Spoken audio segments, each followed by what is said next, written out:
Stop nagging. Start helping.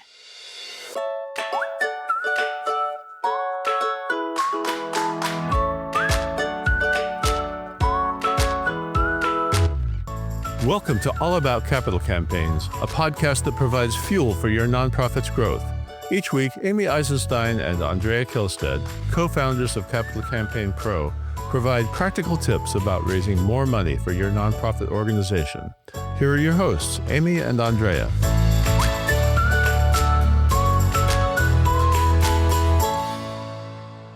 Hi, I'm Amy Eisenstein. I'm here with my colleague and co-founder, Andrea Kihlstedt. And today we're going to talk about how to stop nagging your committee members and how to stop stressing when they don't do what they said they were going to do. Andrea, how did this topic come up? I love this topic. It's so important. Yeah, my colleague Richard and I were on a Wednesday call with some of our clients yesterday, and we always start out by getting people to say, well, what questions do they have? What issues are they dealing with? And someone said, I have a lead gift committee of about 8 people, and everyone has their portfolio now, and we have a committee meeting coming up, and no one has reported that they've done anything yet. Right? How often can I bug them? Right? It's a really great question because I think it's very common for people to be in that situation. Now, just to set the stage, her committee members weren't having to call people or have solicitations. All they had to do was to get in touch with the people in their portfolios and set up a call with the executive director, development director. They had to tell them about the organization, tell them they were on the board, and see, would it be okay if I introduced you to the executive director, right? So these weren't difficult calls, but they were calls where the committee members would have to get in touch with people that they knew and set that up, right? And these committee members, many of which were major donors, so that they knew the case and they were effective, but still they were hanging back. They weren't doing their work. And the development person who was on the call said, we sent them a form so that they could fill out the form when they made a call and send it to us, but we haven't gotten one form back. And we have a committee meeting next week. What should we do? Can I nag them? Can I bug them about it? Well, I just want to, you often reference our Wednesday calls on this podcast. And I just want, for listeners who are unfamiliar with what we're talking about, every week we bring our clients together for peer support calls. And we have you and other experts on our team facilitating these calls, and all of our clients are invited to come talk about their challenges and share successes and learn from one another. And they're wonderful opportunities. So all these juicy topics emerge from those weekly calls. So that's where it came up. And I think, with such an important topic. So what did you guys come up with on the call? What was shared? What were some of the ideas for this frustrated development director who can't get her campaign committee members to follow through or make their calls? Right. Well, for starters, it turns out, of course, that other people who were on that call had some variation of the same problem. But this is not something that is unique. It's not something that, only happens occasionally. It's a very common problem that people take on assignments, and then the assignments sit on their desk or sit on a list of things they're supposed to do. And because it makes them somewhat anxious, they don't get to them until the very last minute, if at all. Or maybe if they don't get to them, then they call and say, well, I can't come to the meeting next week, right? It can get dicey, and you don't want that relationship to form with your committee members.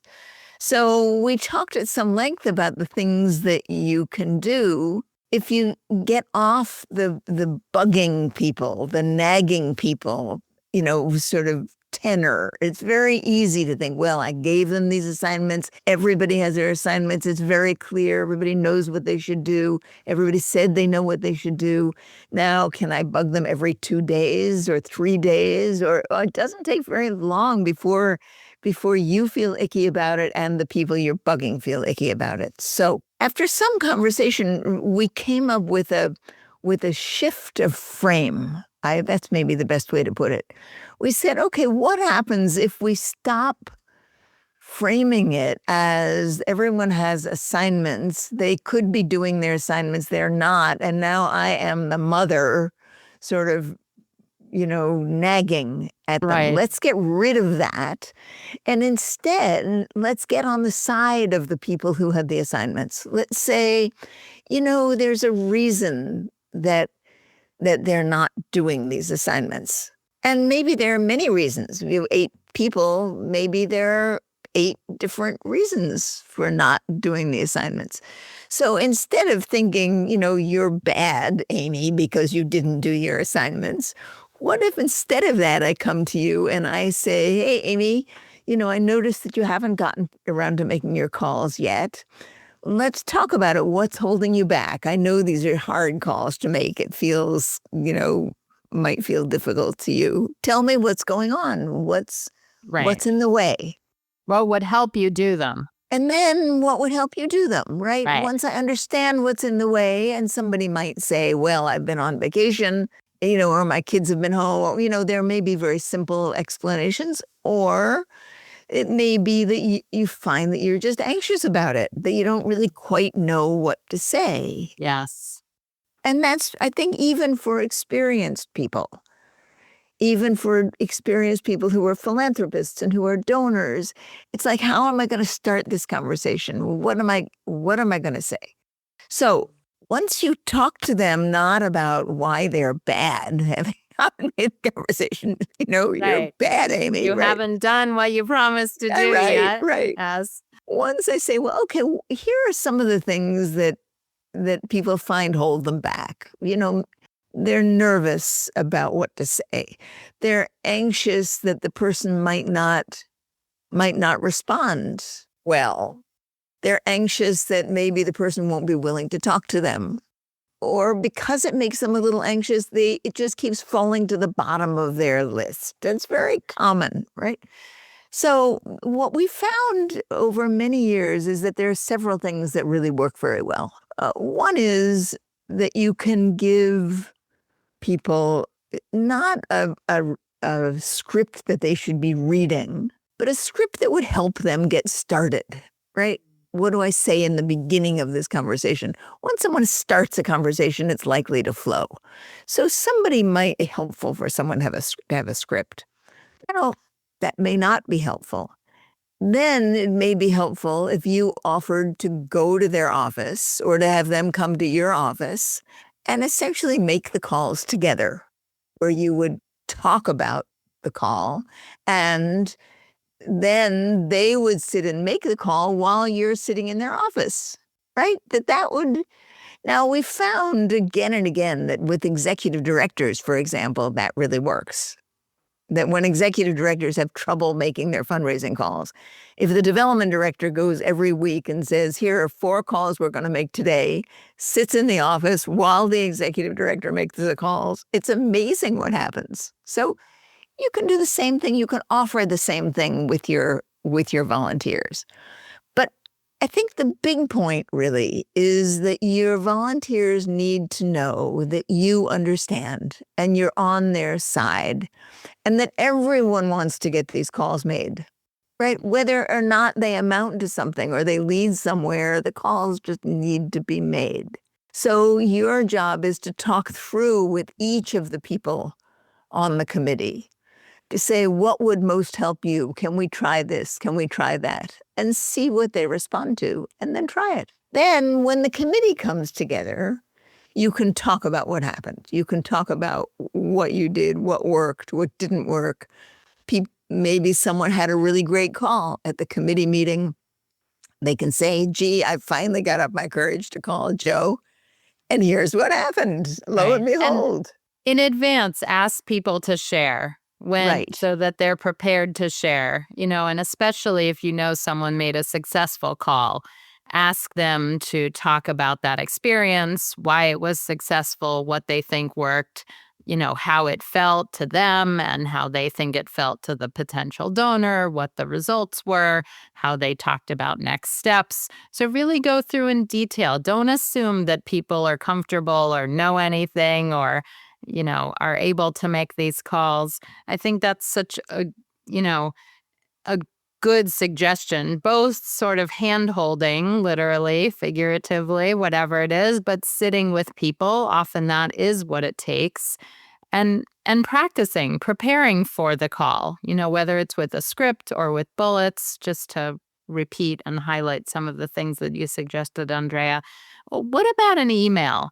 Did that come up? And what do you think about an email? I mean, really, you're talking about inviting someone for a meeting, and so many people don't answer their phones these days. So what Right. came up around that? I'm Yeah, I wondering. mean, there are many ways to communicate. One is email, one is text.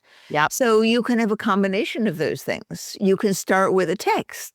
Hey, Amy, I'd really like to talk to you about the XYZ organization. I'm on the board and we're doing something exciting. Can we set up a time to do that? So that's a simple text. Or it may be that if Amy then responds saying, gee, I'm interested in knowing more, then you can switch to email. Or it may be that you can say, well, why don't we set up a meeting? Why don't we meet for coffee? If it's someone you know quite well, you could actually offer a meeting. So these days we live in a world that has a variety of ways to communicate, and we often use them at the same time. Right? If the communication gets a little more complicated, we often move from text to email, then from email to phone or in person, right? And you can feel what's right, what's right. But I think when you're working with people on a committee, the task really is to get them going. Once they get started, it'll take over by itself. Right? It'll take on a life of When they its own. realize that not only is it not so bad, but that it's actually fulfilling and Right. rewarding, and that it feels good when they have success. They're really contributing to the success of the campaign. And they wouldn't be there if they didn't want to do that. And That's so, right. really, it's about tapping into that and helping them get some wins so that they're motivated and engaged and feel how good it feels when they're successful and when they draw people in who are excited about your mission and your project.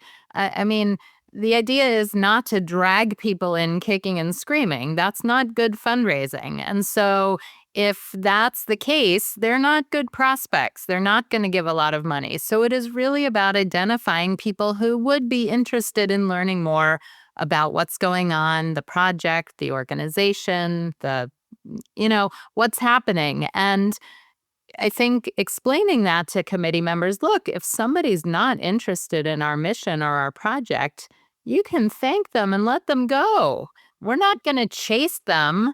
Uh, Exactly. we are going to be persistent and follow up with people that we think are going to be interested in our mission and our project. And so really reassuring them that you're not going to hound people that are not interested is probably an important thing to do. And that it's super helpful to learn that, to know that, because then they come off your list. You don't have to worry about them anymore. And then you're on to the people who might be interested. So it's just as helpful to find out someone's not interested as it is to find out that someone's interested. Right. And maybe tell your committee that, right? We want to know, get a yes or a no. And a Yeah. no is just as important as a yes. Right. I mean, even more important, really, because if someone sits there as a maybe, I mean, it's the maybes that'll kill you, right? The maybes go on forever. So Yes. we want to know, do we want to move forward or do we not want to move forward? And that's the job of the committee members. So, and then when you get the committee together, you're not wanting to, I don't think you're really wanting to create a competition. Gee, this person did all his calls and you did none, right? That's a bad thing, right? You want to be able to tell stories of what worked and what didn't work, what's holding people back, what's moving them on, get suggestions. Even committee members might help one another. But as I said in the beginning, what we did at the Wednesday call was was to shift the frame Mm-hmm. so that the job of the development staffer was not to be a school marm, but was to be a partner in helping to make these happen in whatever way the volunteer needed help. And that started, you could feel it on the call. It just started feeling much better to everybody. I feel better. I feel more relaxed, right? Right? How can I help you? Not, did you get, nobody Yes. wants to be a nag. Nobody, Right. We've Yeah, been. nobody wants to be nagged. I mean, we certainly have enough of it in our lives, right? Should we remind ourselves of that with our husbands And our children, I think so. and our children? Right, How right. can we help you Yes. today? How can I help you load the dishwasher? That's right. All right. So listen, I want to remind listeners that it sounds simple when we talk about it in 20 minutes, but it's actually not simple. These are complicated things and important campaign strategies and things that we work with our clients on a regular basis. And it really moves the needle for campaigns. So if you're thinking about a campaign, if you're planning a campaign, if you're getting ready for a campaign, I hope that you'll consider the services that Capital Campaign Pro offers. So go on over to the Capital Campaign Pro website, capitalcampaignpro.com, and sign up to talk to us. Just let us know what's going on and see if we might be able to help. We'd love to talk to you. So, Andrea, great topic today as always. Thanks, Amy. Always fun to do this with you. Thanks for listening, and we'll see you next time.